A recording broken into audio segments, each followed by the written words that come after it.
Move that boy.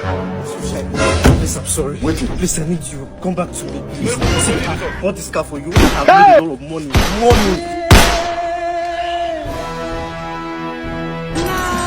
I have money now and a lot of money for you. They mad. Hello? No, they say she don't person. What did they do you? Move that boy. Pio?